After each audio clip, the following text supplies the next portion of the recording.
Hey guys, it's Red and welcome back to a new Minecraft video. Sometimes you may find yourself at the end of the day with a really nice and outstanding build that you just want to protect and make sure that no one puts their hands on it and breaks it or destroys it. So in today's tutorial I'm going to show you guys how you can protect any single build in vanilla Minecraft using command blocks. Of course, it doesn't matter how big this build is and it doesn't matter in what game mode the players are. Of course, the only people that cannot be affected by these are operators on a server.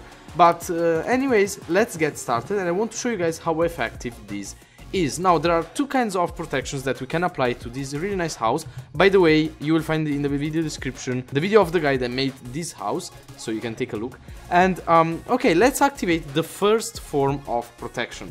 Let's pretend that you guys want other players to be able to enter inside your house and watch it, but without touching any single block. Now, in this case, we want to activate the first type of protection. Now, if I activate this line of command blocks, which I'm going to show you guys later, let's see what happens. You can see that if I get close to the house, my game mode will be changed to adventure mode. And as you might know, when you are in adventure mode, you're not able to destroy any single block. So you are still able to interact with items, blocks, but you're not able to break them. And in this way, you are able to enter the house. You can make other players able to enter the house without having the fear that they might break something. Now you can see that if I get far from the house, my game mode has been changed to survival mode, meaning that I can still break blocks now. If I try to enter again inside the radius of this house, you can see that my game mode will be changed as soon as I am really close to it. Now, this is only the first type of protection. Let's say that you don't want any intruders into your house, you don't want curious people to enter it and to even watch what's inside. So let's, in this case, activate the second type of protection, and I have to go in game mode 1 in order to activate the command blocks. So let's activate the second protection. Now, this is way more effective. It doesn't change the game mode of players. Actually, it got changed because this line was deactivated. We can also deactivate this for a moment, and you can see that if I try to enter the area around the house, if I try to get close from the house from any single direction, I'm just not able to. I'm pushed away by an invisible barrier and I'm not able to even like go close to the house and enter it. So in this way you are able to protect your house or any kind of build that you guys want by any intruder, so they cannot take a look what's inside and maybe, I don't know, copy the style, copy some stuff that you have in the house. Maybe you don't want it to happen. Well, this is the second way of protecting it. Now you might say, what if I use a sneaky method to enter this, such as ender pearls? Let me take an ender pearl and let's see if it works. Yes, actually it works. So, but don't worry guys, because I already found out a solution to this problem as well, and it's actually a really simple solution. And if I activate the last command, you can see that now if I try to throw a ender pearl, it disappears as soon as it touches that invisible wall. So now there is no way that the player can enter inside this barrier. It doesn't matter, he can do whatever he wants. The ender pearls are just removed once they touch the invisible wall, and no player is able to go inside this barrier. Right, so now let me show you guys how you can recreate this same effect, how it does work. So the first method, the first type of protection is really simple actually. It only requires two commands, and if I activate this line and deactivate this one, you can see that it's simple detects when there is a player in a certain radius around the house, and if the player is in that certain radius, its game mode is changed, and of course when the player gets far from that radius, the game mode is changed again to survival.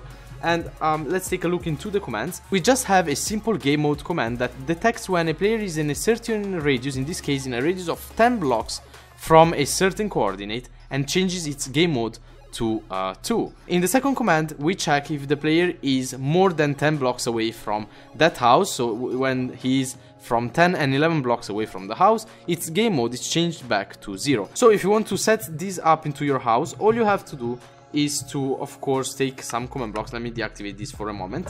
And you go inside the house where you think that is the middle of the house, you place a block and you just copy the coordinates of this block. In this case, you can see that if you press F3, you will get the coordinates of the block that you are looking at if you watch in this exact part of the screen. Looking at minus 359, 31, 672, minus 672. You make sure that you copy these coordinates, you can write them on a paper or in the chat.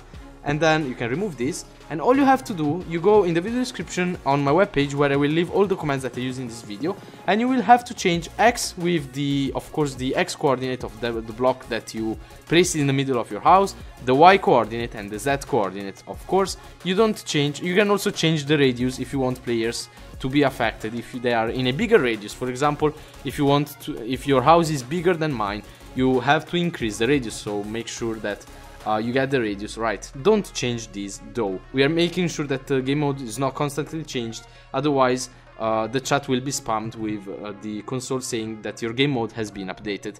So the game mode is updated only once, and that's it. Now the next command block is the same exact thing. All you have to do, you copy the first one, you paste it here, and all you have to change is the radius. So make sure, so for example here for the first command we choose a radius equals 10. All you have to do, you increase the radius with 1 unit, so in this case 11, and you add this bit rm, which is 1 block smaller than the radius. So let's say that your radius is 40, okay? Let's suppose that your radius is 40. Then you will have to increase this number by 1, so radius equals 41, and then you add rm equals 1 number smaller than the normal radius. So a number smaller than 41 is 40. And that's it, guys. That's all you have to do to set up this first kind of protection. Now for the second one we have some couple of more steps to do. So the first thing that you have to do, as you can see, I have set up an area around the house which will indicate where we want those invisible walls to be. Now I have cloned the same house here because I want to do these steps together with you guys. So once you decided which ones will be the corners of the invisible walls, you can actually set them up. So again, you have to go in the video description, and all you have to do, you copy the commands that you find on my webpage, and of course you will have to change some of the values inside here. So let's set up, for example, this wall here, okay, this wall in front of the house. To set it up, you take the coordinate of one of these blocks. Now to make this wall even better, even more secure, let's make it thick, 2 blocks thick, okay, not only 1 block but 2 blocks thick. So in this case, one corner of the wall is this one, and the second corner of the wall is this one. How do we detect if a player is inside this area is really simple. So you have to take the coordinates of one corner of the invisible wall, and again we are looking at minus 373, 31 and minus 680, okay? I wrote these numbers in the chat and I saved them, and all you have to do, you go in this command and you change where you see X, Y and Z, you change them with the coordinates that we had. So X was minus 373, so we changed this one with 373. The Y was 31 and the Z was minus 680 and minus 680. Now there are other values here which are dx, dy and dz. Now how do we calculate them? Well, so keep in mind that we selected this block here. Now we have to count how many blocks we need to go in that direction in order to reach the other side of the wall. And all you have to do is just count, okay? So 1, 2, 3, 4, 5, 6, 7, 8, 9, 10, 11, 12, 13, 14, 15, 16 and 17 blocks towards negative x. So negative x, 17. It's already done here as well. Now we count how many blocks we need to go up for the wall. So to reach this other corner here, we just count 1, 2, 3, 4, 5, 6, 7 blocks up. And then on dy we change it with 7. Now I don't have to change anything else because it's 7 again. And dz is how many blocks the wall goes on the z-axis. So the z-axis, it's going towards that direction, and since we said that it is 2 blocks thick, it means that the wall is going to expand only 1 block towards positive z. And here we change this one with towards positive 1. And that's it, guys. So make sure that you count how many blocks there are from one corner to the other corners of the wall, and you change them in the command as well. And that's it. Now, one thing that we have to do is to check in which direction we want to teleport the players. So now in this case, for this wall, the player will look towards positive z and he will try to go in this direction. And what we want to do, we want to push the player 1 block away from the direction that he's looking at. So we want to teleport the player 1 block towards the opposite direction, which in this case is negative z. So here on the TP command, you can see that at the end of the execute command there's a TP command which teleports the players, and we want to teleport the player towards one block towards negative Z. Now it is already done. If you were going to set up this wall, for example, after checking all of the coordinates and how many blocks the wall expands, in this case we want to teleport the player not in that direction but in the opposite direction of this wall, so this direction, which is positive Z.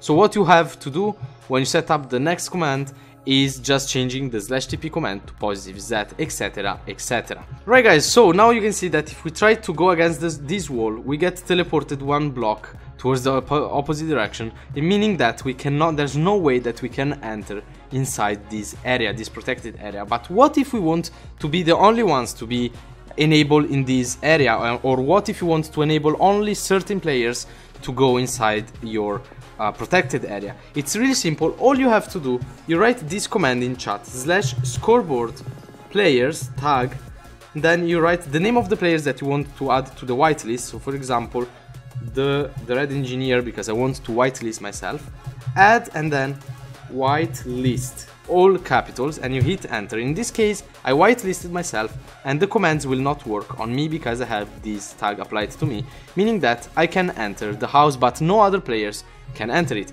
So if you want to add a player to the whitelist, you just add its name here. Instead of TheRedEngineer, you put your name, for example, or the name of your friends, and you add the whitelist tag. What if you want to remove a player from the whitelist? It's really simple. Instead of add, you just write remove. And in this case, again, you can see that the commands are applied to me and I'm not able to enter this protected area anymore. So yeah guys, that's how you protect your builds in vanilla Minecraft using command blocks. You can see that there is no way to enter them unless you have the whitelist enabled, unless you are whitelisted. And it's really cool because you can have only certain players able to enter your house or your protected area, or you can make players able to see what you built but not touch it, or you can make sure that no one gets in your protected area. So I really hope that you guys enjoyed this command tutorial. If you did so, don't forget to drop a like under the video and subscribe to the channel if you haven't already. As always guys, I want to thank you all for watching this video until the end, and I'll see you all in my next video. See you, bye!